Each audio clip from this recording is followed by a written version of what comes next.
ठीक है, ये कुछ टेस्ट लिखे हैं हमने आपको, ये टेस्ट करा के फिर दिखाइएगा। क्या हो गया भाई, कहाँ खो गए? अरे तुम ही से कर रहे हैं संजीव जी। अरे क्या हुआ? क्या सोचने लगे भाई?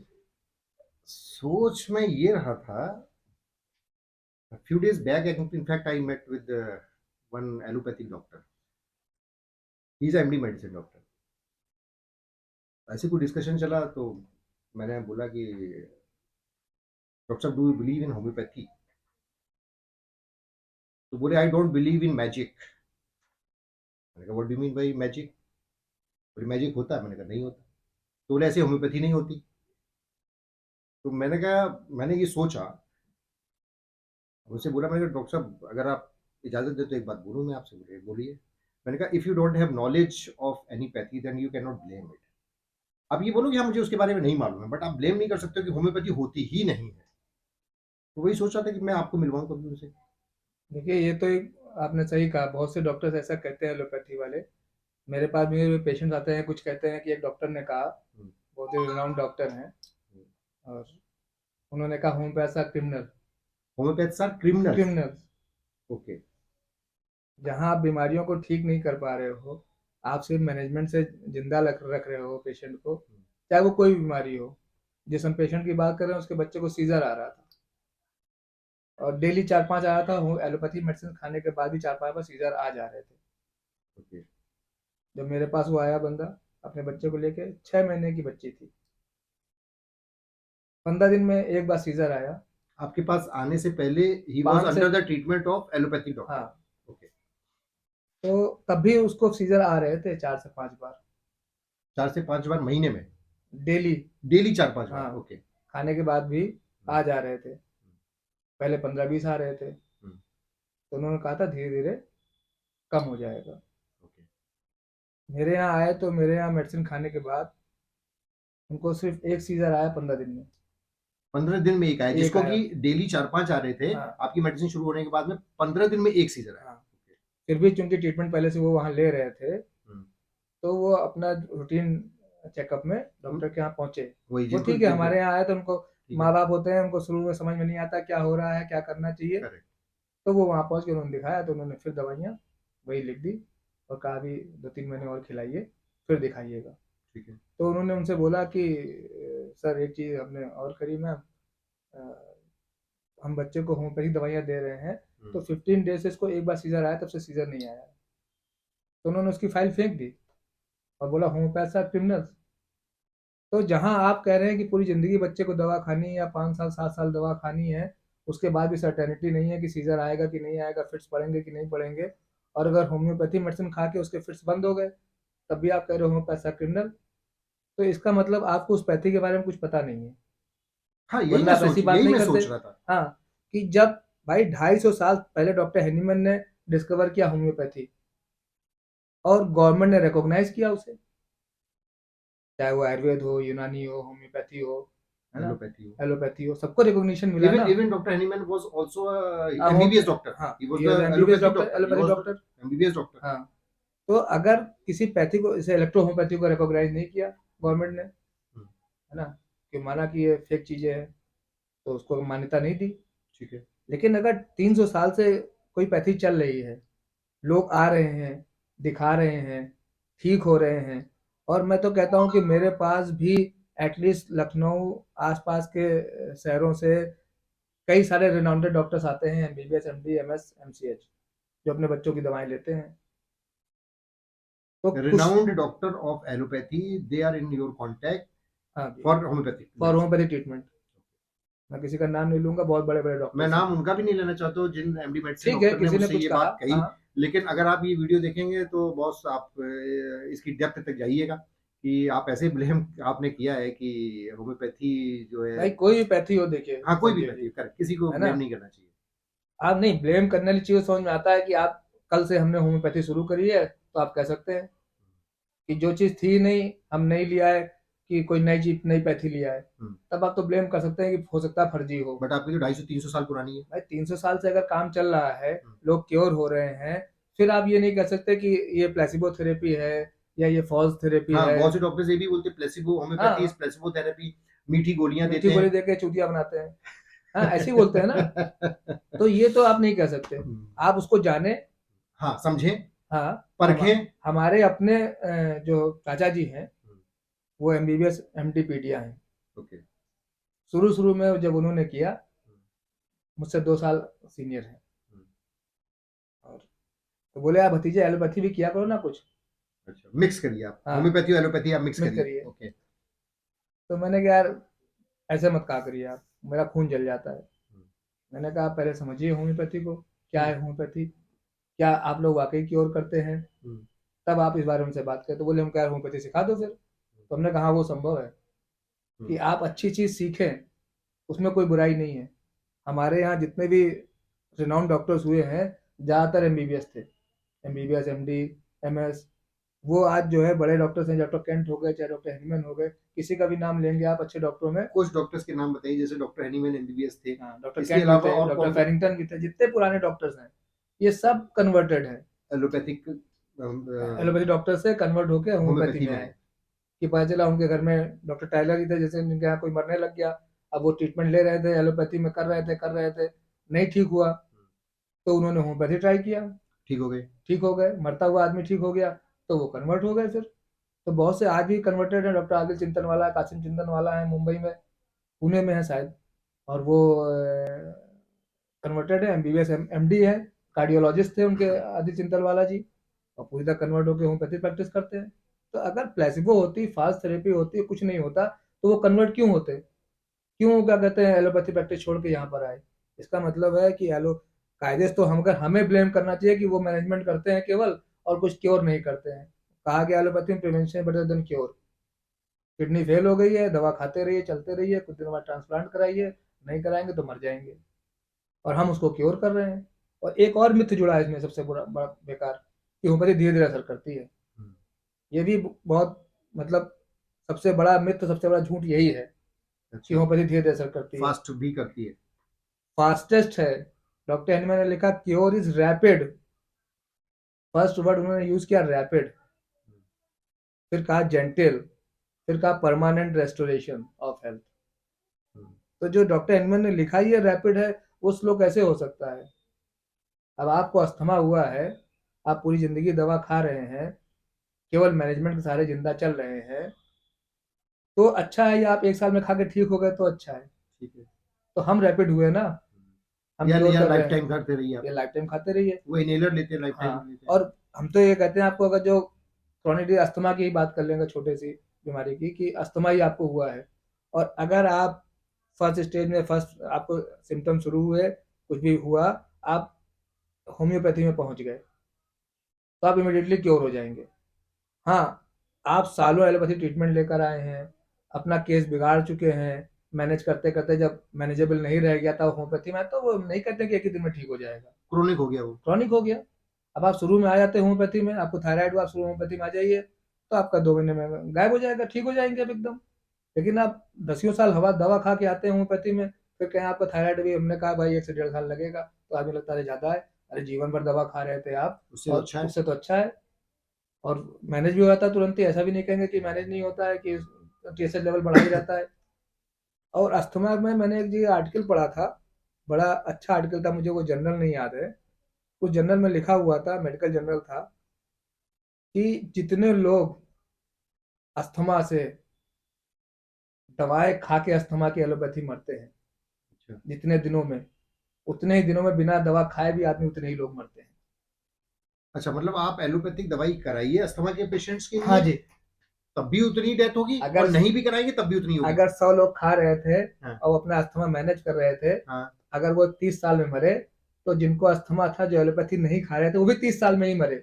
नहीं, एलोपैथी नहीं खा रहे थे, कोई भी कोई भी मेथी, पैथी नहीं कोई खा भी रहे, पैथी कोई नहीं भी खाया, दवा नहीं उन्होंने खा रहे ट्रीटमेंट थे, शुरू ही नहीं कोई कराया। ट्रीटमेंट किया ही नहीं। ओके।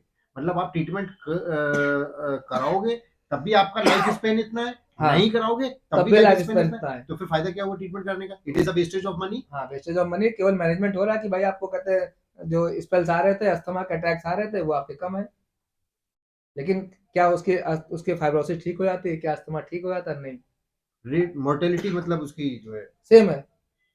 वो ये सही। ये मैं नहीं कहता, ये बहुत बड़ा मेडिकल जर्नल है, मैंने लिखा भी है, कोट किया था मैंने कहीं पर इसको। आपने लिखा है कि पढ़ा है? मैंने पढ़ा था उसको, मैंने फिर लिख लिया था अच्छा ये अच्छा कोट अच्छा, करने वही के बताइए। लिए। मेरे पास कहीं लिखा रखा होगा कि किस जर्नल में किस आपने जर्नल पढ़ा? में लिखा हुआ था। तो आप फिर क्यों कहते हैं कि आप प्लेसिबो थेरेपी, आप उसके बारे में पढ़ें जानें, तब आप कोई बात कहें। हम एलोपैथी के बारे में नहीं जानते हैं।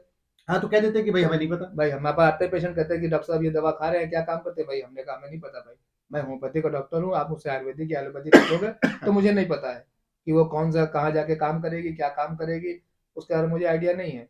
लेकिन हम कहते हैं अरे वो बेवकूफ़ है, तो ये तो कोई बात नहीं हुई। अब मैं आपको एक वीडियो क्लिप दिखाता हूँ, जो एक पेशे से डॉक्टर हैं, और उनकी क्लिप से आपको पता चलेगा कि होम्योपैथी मेडिसिन काम करती है या नहीं करती है। जो डॉक्टर्स ऐसा कहते हैं कि होम्योपैथी मेडिसिन है फॉल्स थेरेपी, तो उनको भी पता चले कि होम्योपैथी मेडिसिन कैसे काम करती है। My name is doctor Ahmad Raza. मैं पोस्टेड हूँ बलिया ज़िला में, मेडिकल ऑफिसर, एलोपैथ। और मेरी किडनी फेलियर हो गई थी। मेरी किडनी फेलियर होने का कारण मेरा बीपी फ्लैक्चुएट कर रहा था।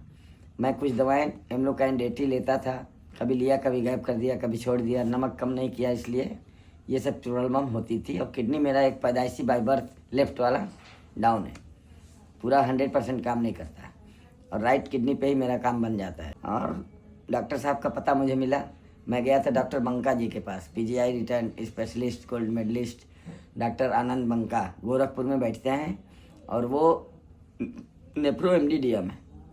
उन्होंने कहा कि भैया 50 लाख रुपए रख लो और एक किडनी ट्रांसप्लांट के लिए, उसके बाद बात करो। मेरा भाई रोने लगा। हम तो मायूस नहीं हुए, चूँकि मैं पॉजिटिव थिंकर कभी भी हूँ, और 1994 से आध्यात्मिक हूँ। मुझे पूरा भरोसा था कि भगवान या अल्लाह, जो भी मैं मानता हूँ, वो मेरी मदद करेगा, और अच्छे से मदद किया। एक रहबर भेजा, रास्ता दिखाने वाला भेजा। डॉक्टर संजय जी का पता, अभी हम लोग रास्ते में थे, बंका के वहाँ से निकल चुके थे, तो रास्ते में थे तो एक साहब डॉक्टर तलहा हैं, जिनको डीएमएलटी किए हुए हैं। उन्होंने क्या किया कि कहा, हमको बताया कि भाई डॉक्टर साहब आप कहीं मत जाइए, हम एक एड्रेस दे रहे हैं, वहीं जाइए। दूसरे दिन सुबह हम लोग लखनऊ आए। लखनऊ आए तो डॉक्टर साहब का अपॉइंटमेंट लिया गया था पहले से, पहला नंबर मिला, और पूरी दवा दिए। जितना मेरा यूरिया क्रिएटिनिन बढ़ा था सब घट गया। घटने का मतलब ये कि 9 था मेरा क्रिएटिनिन, यूरिया था 180-90, बीपी 225 प्लस रहता था। पहली खुराक से मुझे रिलीफ मिलने लगा, मैं एकदम फिट हूँ। अभी 3 पे क्रिएटिनिन आ गया है। करंट अगर चाहिए तो मेरे मोबाइल में हर चीज़ अवेलेबल है, दिखा दूंगा। अगर ये वीडियो हमारी वो डॉक्टर साहब अगर देख रहे हैं या कभी भविष्य में देखेंगे, तो मैं आपको भी याद दिला देता हूँ, आपने एक एलिगेशन और लगाया था कि इसमें जो डोजेज होती हैं, जैसे 500 mg है, उसका 1000 है, 1500 है, तो वो बढ़ रही है। उसकी जैसे जैसे डोज आप बढ़ा रहे हैं वैसे वैसे उसकी एफिकेसी बढ़ रही है। बट होम्योपैथिक में उल्टा है। होम्योपैथिक में 500 is less potent, 250 is more potent. नहीं, हाँ जैसे से वहां डोजेस बढ़ती हैं, हाँ मान लीजिए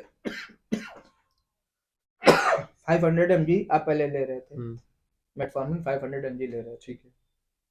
फिर धीरे धीरे जब इसकी एफिकेसी कम हो गई तो 1000 लेने लगे। 1000 लेने लगे, 1500 लेने लगे। हाँ, तो आपकी जब पावर बढ़ती है हम्म, तो आपकी ड्रग की क्वांटिटी बढ़ती है। हाँ ठीक है। होम्योपैथी का हिसाब उल्टा है। हाँ, वही तो मैंने कहा कि मतलब 250 इज मोर पोटेंट देन 500। हाँ, तो हमारे यहाँ जैसे पावर बढ़ेगी, अभी मान लिया 30 पावर की मेडिसिन खा रहा है बंदा, हाँ, कोई पेशेंट, फिर 200 खाया उसने, 30 से 200 लिया, बढ़ी ना पावर। पावर बढ़ गई। हाँ 1000 लिया ठीक है, और पावर बढ़ बढ़ गई, गई। है ना, 10,000 लिया और बढ़ गई। और तो पावर जो बढ़ती है तो मेडिसिन की क्वांटिटी कम होती जाती है, वो और डाइल्यूट होता जाता है। अच्छा। हाँ, यही तो उल्टा मैंने कहा ना, हाँ, कि जैसे जैसे पावर बढ़ रही है वैसे वैसे मेडिसिन और डाइल्यूट होती जा रही है, मतलब जितना डाइल्यूट करेंगे उतनी पावर बढ़ेगी। उतनी पावर बढ़ इसको जाती है। हम रिवर्स करें अगर, हाँ, तो लेकिन ऐसा कैसे हो सकता है कि मतलब अगर आप डाइल्यूशन बढ़ा रहे हैं तो उसका कंसंट्रेशन कम होगा ना, मेडिसिन का कंसंट्रेशन कम होता जाता है, बट एफिकेसी बढ़ जाएगी। लेकिन एफिकेसी बढ़ती जाती है। जैसे आप कीमोथेरेपी में नैनो पार्टिकल्स की बात करते हैं ना, आजकल नैनो थेरेपी हो रही है ना, हाँ। नैनो पार्टिकल्स की तरह कीमोथेरेपी कर रहे हैं। हाँ तो नैनो पार्टिकल्स क्या है, यानी कि ड्रग का बहुत ही कम मात्रा में जा रही है, स्मॉल क्वांटिटी में हाँ, मेडिसिन दी जा स्मॉल रही को है, स्मॉलेस्ट स्मॉलेस्ट समझ लीजिए, हाँ नैनो नैनो हाँ टेक्नोलॉजी हाँ। जो है। तो हम भी जो है जितना ऊपर बढ़ते हैं, डाइल्यूशन बढ़ता जाता है, उतना पोटेंसी बढ़ती जाती है, उतना ही हमारा और रिफाइन हो जाती है मेडिसिन, और रिफाइन यानी कि नैनो पार्टिकल्स की तरह ही वर्क करती है। हम अपने व्यूवर्स को इसके लिए और बहुत सिंप्लीफाइड करने की कोशिश कर रहे हैं कि अगर हम एक दूसरा एग्जांपल लेते हैं डॉक्टर साहब से कि सपोज डॉक्टर साहब एक गिलास में पानी रखा हुआ है, ठीक है, उसमें हमने 1 चम्मच चीनी डाली, चीनी वो डाली, मीठा होगा, ठीक है, 2 चम्मच डालेंगे तो ज्यादा मीठा होगा ज्यादा ना, मीठा 3 होगा, डालेंगे तो और और ज्यादा ज्यादा मीठा मीठा होगा। हो बट जाएगा। आप यहाँ पे रिवर्स बता रहे हैं कि मतलब 2 डालेंगे तो ज्यादा मीठा होगा, 1 नहीं डालेंगे तो और उससे ज्यादा मीठा हो नहीं जाएगा, नहीं, आधी चम्मच डालेंगे तो मीठा नहीं, वो आपने एलोपैथी की बात कर ली कि मीठा होता जाएगा। हाँ हाँ हमारे यहाँ क्रूड सब्सटेंस की कोई वैल्यू नहीं है। ओके जितना क्रूड है उतना बेकार है। जितना पोटेंटाइज हो जाएगा, जितना उसकी डाइल्यूशन बढ़ता जाएगा, उसकी पोटेंसी, उसकी पावर बढ़ती बढ़ती जाएगी। जाएगी। हाँ, नमक हमारे यहाँ मेडिसिन है। हाँ। नमक तो हम सब लोग खाते हैं। हम्म, फिर कहते हैं मेडिसिन कैसे है? हम्म, क्योंकि वो क्रूड फॉर्म में तो नमक का काम कर रही है। हम्म, जैसे ही वो पोटेंटाइज हुआ, जैसे ही वो डाइल्यूट होता चला गया, अच्छा उसकी मेडिसिनल प्रॉपर्टी अराउज होती चली गई, बढ़ती चली गई, तो वो फिर मेडिसिन का काम करने लगता है। आर्सेनिक एल्बम क्रूड फॉर्म में जहर है। संख्या खाते हैं लोग, जहर खाने के लिए उसको खा लेते हैं। और हमारे यहाँ मेडिसिन है, क्योंकि वो पोटेंटाइज होती है तो उसके सिम्टम दूसरे हो जाते हैं। तो मुझे ऐसा लगता है कि इसका जो लॉजिक होगा, what is the reason behind it, कि जितना डाइल्यूशन बढ़ेगा उतनी उसकी पोटेंसी बढ़ेगी, कि जितना वो नैनो पार्टिकल होगा उसका सेल्स में पेनिट्रेशन लेवल बहुत बढ़ जाएगा, पेनिट्रेशन लेवल पर जाएगा, उसकी एक्यूरेसी बढ़ेगी, वो वही जाके टारगेट करेगा, उतने पे ही टारगेट करेगा जहां नीड है। और कंसंट्रेशन ज्यादा होगा तो उसका पेनिट्रेशन कम हो जाएगा। पेनिट्रेशन कम होगा या नहीं होगा, लेकिन मुझे लगता है कि जो ज्यादा सेल्स को इफेक्ट करता होगा। इस तरह क्या है कि मान लिया आपके पेंक्रियाज में प्रॉब्लम है, तो हो सकता है कि जब हमने क्रूड फॉर्म मिला तो पेंक्रियाज को साथ साथ लीवर और क्या कहते हैं हार्ट और किडनी सब पे असर कर जाके कुछ ना कुछ। लेकिन जैसे ही वो पोटेंटाइज हो जाता है, तो सिर्फ वो अगर उसको पेंक्रियाज में जरूरत तो पेंक्रियाज में ही वर्क करेगा, वहीं जाके। अकेले जाएगा। हाँ, तो उसकी एफिकेसी बढ़ जाएगी, उसकी एफिकेसी बढ़ गई, पोटेंसी उसकी बढ़ गई। हाँ, मोर डाइल्यूशन मोर पोटेंटाइज। More potent. हाँ, तो इसलिए जैसे जैसे हमारी पावर बढ़ती है, वैसे वैसे हमारा डाइल्यूशन तो बढ़ता जाता वो है। डॉक्टर साहब यही बात कह रहे थे कि हाउ इट इज पॉसिबल, जो ये चीनी वाला एग्जांपल दिया तो मैं उस समय समझ, नहीं, हाँ, याद ठीक नहीं है, आया, ठीक लेकिन है। मैं ये बोल सकता था, बट उनके कहने का मतलब यही था कि भैया 1 चम्मच डालोगे तो उतना मीठा होगा, 2 डालोगे उतने डालोगे। आप क्या बोल रहे हो कि 1 डालोगे तो कम मीठा होगा, आधी डालोगे तो ज्यादा मीठा होगा। भाई क्रूड मीठे की बात ही नहीं कर रहे हैं, हाँ। हम क्रूड की बात ही नहीं कर रहे हैं ना। क्रूड सब्सटेंस की जो वैल्यू है वो अलग होगी, जो पोटेंटाइज मेडिसिन है उसकी वैल्यू अलग होगी, खाने की वैल्यू अलग होगी, और जो दवा है उसकी वैल्यू अलग होगी। तो नमक पहले खाना है, इस तरह हम खा रहे हैं, लेकिन जब हमने उसको पोटेंटाइज किया तो वो ड्रग है। तो ड्रग की एफिकेसी अलग है और खाने की एफिकेसी अलग है। भाई 500 mg खा रहे हैं मेटफॉर्मिन, तो कहीं ना कहीं कुछ और भी कर रही होगी ना, गया के जो बच रहा है। हाँ, हमें मतलब यहाँ पे कि सेल्स में पेनिट्रेशन उसका कितना हो रहा है, हाँ, किस लेवल का किस लेवल पेनिट्रेशन का हो रहा है, Okay. इस पे होम्योपैथी में काम करने की जरूरत है।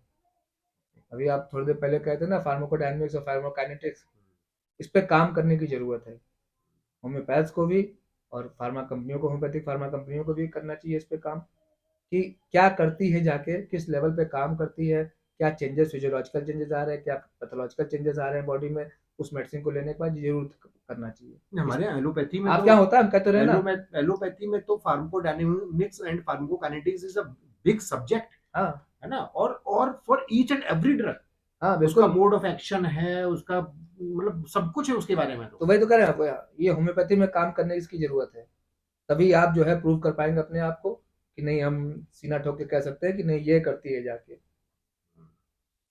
यहाँ तो भाई अगर टेलमिसार्टन है, लोसार्टन है, जितने भी एआरबीज हैं, एंजियोटेंसिन 2 रिसेप्टर ब्लॉकर है, तो एंजियोटेंसिन 2 रिसेप्टर ब्लॉकर का मालूम है कि ये भी कोई भी सार्टन लिया तो वो एंजियोटेंसिन 2 रिसेप्टर्स को ब्लॉक करेगा और वहां से ब्लड प्रेशर कम कर देगा। बट आपके यहाँ पर्टिकुलर ऐसा नहीं है कि ये वाली दवाई दी तो वहां पर जाकर किसने ऐसा किया, आर्टरीज में ये किया, वेन्स में ऐसा किया और ब्लड प्रेशर कम हो वही तो कह रहे हैं, इस पे काम करने की जरूरत है। इस पे फार्मा कंपनियों को काम करना चाहिए कि वो देखें कि फार्माडायनामिक्स और फार्माकाइनेटिक्स पे काम करें कि भाई क्या एफिकेसी और क्यों है, क्या चेंजेस हो रहे हैं। इस पे जरूरी है हमारे यहाँ काम करने का, शायद इसीलिए हम जो है लोगों के सामने जवाब नहीं दे पाते। और शायद इसीलिए दूसरे लोग इस पैथी को फॉल्स पैथी भी फॉल्स बोलते बात इसीलिए बोलते हैं, इसीलिए बोलते हैं। क्योंकि हमारे जो डॉक्टर्स हैं ना, वो बोलने से भी डरते हैं भाई।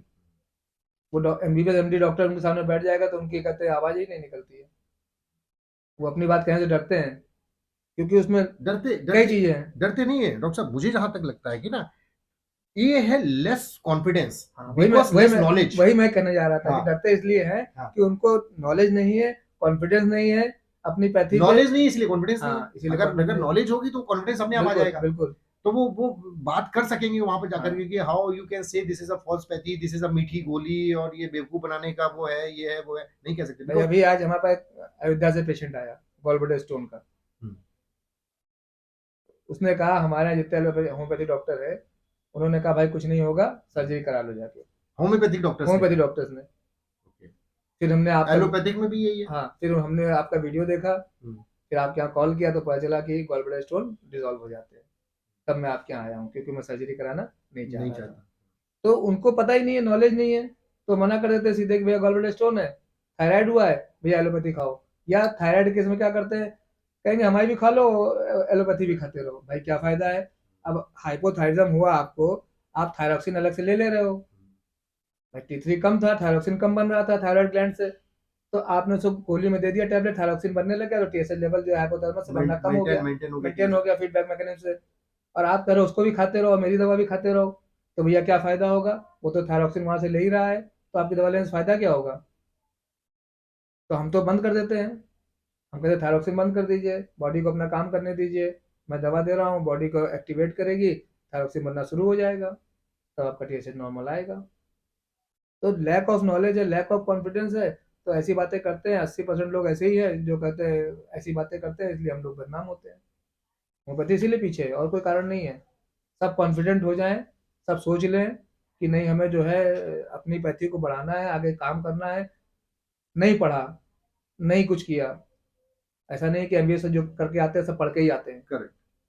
बाद में तो मेहनत करते हैं हम्म। कि भाई अब हमें प्रैक्टिस करनी, तो मेहनत करनी है, पढ़ना भी है, समझना भी है।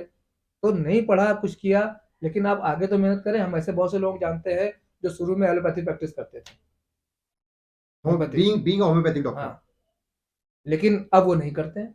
अब वो प्योर होम्योपैथी पे अब वो वापस आ प्योर गए। होम्योपैथी पे आ गए, कि उन्होंने सीखा समझा चीज़ों को, तो उन्होंने अपने आप को चेंज किया। मतलब इसको अगर हम समराइज करें तो ऐसे कर सकते हैं कि एक डॉक्टर है जिसने कि होम्योपैथिक BHMS डिग्री ली, बट उसको कॉन्फिडेंस नहीं आया, और वो डरा कि जब हम प्रैक्टिस करेंगे तो पता नहीं कर पाएंगे कि नहीं कर पाएंगे। Then he started mixed practice, homeopathy और एलोपैथिक दोनों मिला करके प्रैक्टिस की। बट वो प्रैक्टिस करते करते करते करते उसको कॉन्फिडेंस आया, उसकी नॉलेज आई, उसने नॉलेज गेन की, और वो होम्योपैथी की तरफ उसका कॉन्फिडेंस बढ़ा। फिर उसने एलोपैथी को किनारे कर दिया, प्योर होम्योपैथिक डॉक्टर बन गया। हमारे नाम नीलू का एक प्रोफेसर थे, अच्छा। वो भी ऐसे ही करते थे, लेकिन आज वो मतलब फुल्ली होम्योपैथी प्रैक्टिस करते हैं 20-25 साल से। पहले शुरू में उन्होंने 2-4 साल किया, बताते हैं, खुद कहते हैं अच्छा। कि मैं करता था, भाई नया नया था, कुछ आइडिया नहीं था। 75 में, 72, 73, 74, 75 में, उस समय क्या था, होम्योपैथी का कोई लोगों को जानकारी नहीं थी, कुछ पता नहीं था। उनके ब्रदर जो है MBBS थे, दोनों लोग साथ ही बैठते थे, वो भी एलोपैथी देते थे, वो भी एलोपैथी देते थे, कुछ होम्योपैथी भी दे देते थे वो। लेकिन धीरे धीरे धीरे उन्हें कॉन्फिडेंस आया, उन्होंने स्टडी किया, और पढ़ा और पढ़ा और पढ़ा, कहते मैं पढ़ पढ़ के यहाँ तक पहुँचा हूँ। और आज कानपुर के बहुत रिनाउंडेड डॉक्टर है वो, बहुत डॉक्टर CMO सब हमारे यहाँ उनके डॉक्टर चौहान से दवा लेने आते थे। मतलब MBBS MD MS डॉक्टर बहुत रिनाउंडेड कानपुर के डॉक्टर चौहान के यहाँ विजिट करते हैं। रिनाउंड डॉक्टर होना तो मतलब he was renowned doctor in homeopathy, allopathy, allopathy, okay, allopathy. But he has shifted to this homeopathy. उनके बच्चे को छींक भी नहीं आएगी। तो how he got the information, this knowledge of homeopathy? अब पढ़ाई ये तो की नहीं उन्होंने, अब ये तो उन्हें, मुझे नहीं पता भाई कैसे मतलब नॉलेज हुआ। ऐसे ही पढ़ाई कर ली, मतलब किसी नहीं, से ही doctor is Chauhan, not having the degree of homeopathy. नहीं, डॉक्टर चौहान के पास आते हैं, मतलब बहुत से डॉक्टर से रिनाउंड डॉक्टर्स हैं जो डॉक्टर चौहान के आके ट्रीटमेंट लेते हैं। हम लोग के बच्चे को डॉक्टर सलूजा थे, CMO थे, अक्सर डॉक्टर चौहान के पास फोन आता था, कह रहे पोते को जुकाम हो गया है, ये हो गया और वो। Doctor Saluja was the allopathic doctor. CMO he CMO 99 2000 की बात 99 है। में he was the CMO, हाँ, and but he used to take the homeopathic homeopathic medicine for medicine. their kids and हाँ, their grandson, okay. तो उन्हें पता था ना। बहुत से डॉक्टर्स हम बताते हैं, जो मैं उर्सला में इंटर्नशिप कर रहा था, डॉक्टर धनिक, सीनियर स्किन स्पेशलिस्ट, हम्म। पेशेंट से कहते थे OPD में कभी कभी कि ठीक होना चाहते हो, तो बोला जी सर। और डॉक्टर धर्मिक क्या थे? MBBS MD allopathic doctor, allopathy doctor थे। और क्या पेशेंट से पूछते ठीक होना चाहते हो? हाँ, अब हमें लगता था कि बहुत परेशान पेशेंट है, कहते ठीक होना चाहते हो तो होम्योपैथी में जाओ, तो होम्योपैथी में जाओ, डॉक्टर साहब बैठे हैं, इनको जाके मिलो। Great, great. मतलब मैं देखने वाला हूँ 50 पेशेंट्स को, उन्होंने मेरे सामने कहा, और कहा कि डॉक्टर साहब देख लो इनको, होम्योपैथी दवा। उनको खुद भी होम्योपैथी का नॉलेज था। अच्छा। मुझे एक बार ड्रग एलर्जी हुई, यहाँ पे इरेक्शन हो गया, मैंने होम्योपैथिक मेडिसिन खाई थी, उसी से हुई थी। तो उन्होंने कहा ये तो यार एफडी है, फिक्स्ड इरेक्शन है, कोई दवा खाई? तो मैं बताया कि होम्योपैथिक मेडिसिन खाई है। तो उन्होंने उसके कई एंटीडोट बताए अच्छा। उस मेडिसिन के। कॉस्टिकम खाई थी मैंने, और उन्होंने कहा फास्फोरस ले लो, नेट्रेमिल ले लो, यार्सिनिक ले लो, इसके अच्छे एंटीडोट्स हैं। तो हमने सर ले चुके हैं, कुछ हुआ नहीं है। तो बोले बेटा कुछ नहीं करो, फिर वेट करो, ये जाएगा अपने आप से। ऐसे डॉक्टर चौहान थे ईएनटी में, वही बहुत से लोगों को कहते थे, कुछ ईएनटी की प्रॉब्लम लेकर आया कि यार अगर सर्जरी नहीं कराना चाहते तो होम्योपैथिक दवा खाओ। हमने बहुत से डॉक्टर्स को देखा कि वो कहते हैं कि अपने पेशेंट से कि आप, लखनऊ के बहुत सारे डॉक्टर्स हैं, नर्सिंग होम वाले हैं, जो हमारे पे पेशेंट भेजते हैं। अभी एक नेपाल का केस आया था, बच्चे ने कॉस्टिक सोडा पी लिया था, उसका कहते इसोफेगस जल गया था, स्ट्रिक्चर हो गया था, पिन होल बचा था, पानी भी नहीं पी पाया था 1 चम्मच। यहाँ सहारा में दिखाया और मैक्स में दिखाया कि मेदांता में कहीं दिखाया, तो उन्होंने कहा, मेदांता तो उस समय मैक्स नहीं था, मैक्स तो अभी सहारा हो गया है। मेदांता वालों ने बोला और सहारा वालों ने बोला कि इमीडिएट सर्जरी करनी पड़ेगी, 8 से 10 लाख रुपए खर्च आएगा। नेपाली करेंसी में 8-10 लाख रुपए बताया, 6-7 लाख रुपए बताया होगा। एक नर्सिंग होम के थ्रू वो जुड़ा हुआ था, किसी को जानने वाला थे वो, तो उनसे वहाँ से डॉक्टर साहब का फ़ोन आया कि बॉस इसमें कुछ हो सकता है, मैं भेजिए। ये होम्योपैथी मेडिसिन का मिरेकल है कि उसका स्ट्रक्चर खुल गया, बच्चा 8 महीने करीब हो गया है, सब कुछ खा पी रहा है, फूड पाइप लगा हुआ था, सब हटवा दिया गया था 4 महीने बाद, एकदम फिट है, कोई ऑपरेशन की जरूरत कोई नहीं ऑपरेशन की जरूरत नहीं पड़ी। तो बहुत सारे मिरेकल्स हमने देखे हैं, जिनको पता है वो डॉक्टर्स खुद पेशेंट भेजते हैं हमारे पास। बीएचयू से कई पेशेंट्स आते हैं हमारे पास, डॉक्टर भेजते हैं बीएचयू के। कई जगहों से ऐसे डॉक्टर्स हैं, बिहार के कई डॉक्टर्स जो हमारे पास पेशेंट भेजते हैं। राजस्थान से एक पेशेंट आया था, वहाँ भी कोई एमएस डॉक्टर था, सर्जन था, उसकी सर्जरी होनी थी, उन्होंने रेफर किया हमारे यहाँ कि वहाँ जाइए आप अगर सर्जरी कराना नहीं चाहते। बहुत अच्छी बात है डॉक्टर साहब, बहुत अच्छा लगा आपसे ये डिस्कशन करके। अब डिसाइड तो व्यूअर्स आप लोगों को ही करना है, which one is the best, homeopathy और allopathy, whatever it is. और भी सारी पैथीज अच्छी होती सारी है, पद्धति अच्छी होती है, जो जो जिसमें भी आपको हाँ फायदा करे, जिसमें आपको कॉन्फिडेंस हो, जिसमें आपको विश्वास हो। बट हाँ, किसी भी पैथी को गलत कहना गलत है। हाँ, हर चीज की अपनी मेरिट्स है, डिमेरिट्स है। डिमेरिट्स है। तो आप ये नहीं कह सकते कि भाई हम सबसे अच्छे हैं। हम अगर एलोपैथी को अच्छा कह रहे हैं, आप होम्योपैथी को अच्छा कहते रहिए। हम आपकी पैथी को खराब नहीं कह रहे, आप हमारी पैथी को खराब मत कहिए। एनीवे, थैंक यू डॉक्टर साहब, बहुत अच्छा लगा आपका भी डिस्कशन बहुत बहुत करके। धन्यवाद। Thank you.